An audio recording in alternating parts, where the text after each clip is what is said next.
Ayun, nandito tayo sa Mata. Ano ba bigasin niya? Mata MRT.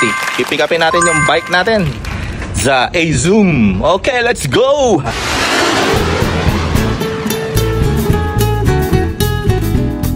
Malayo-layo palalakad to. Ang init pa naman.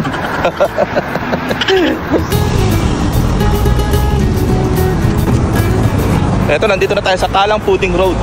Probinsya pala itong lugar na to. Ganda, no? Daming puno. Dito tayo papasok dito sa part na to. Saan? Tatabit tayo. Okay, let's go!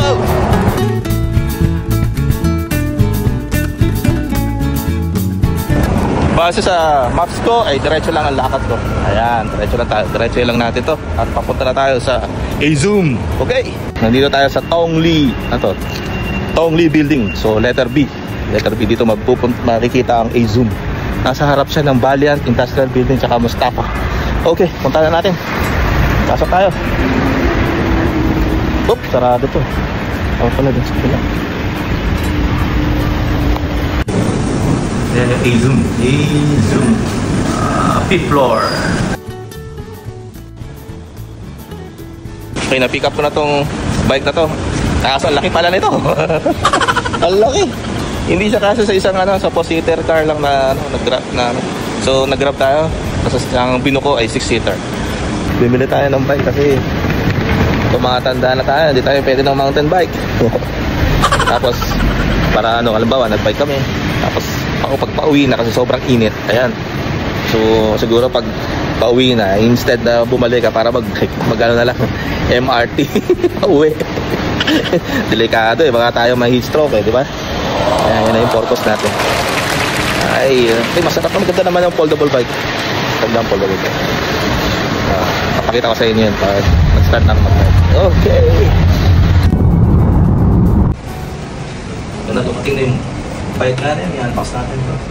Foldable bike. Okay.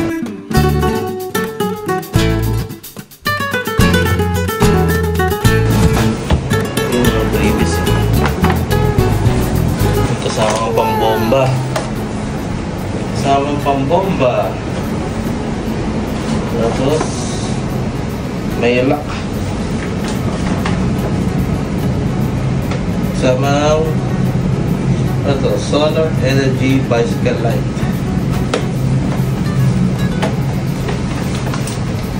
So, basic tools.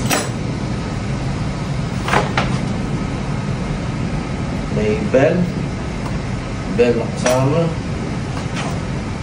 Tapos ano to? Tail light. So, tail light. Kasamang grease. Ayos. Ngayon muna natin ito.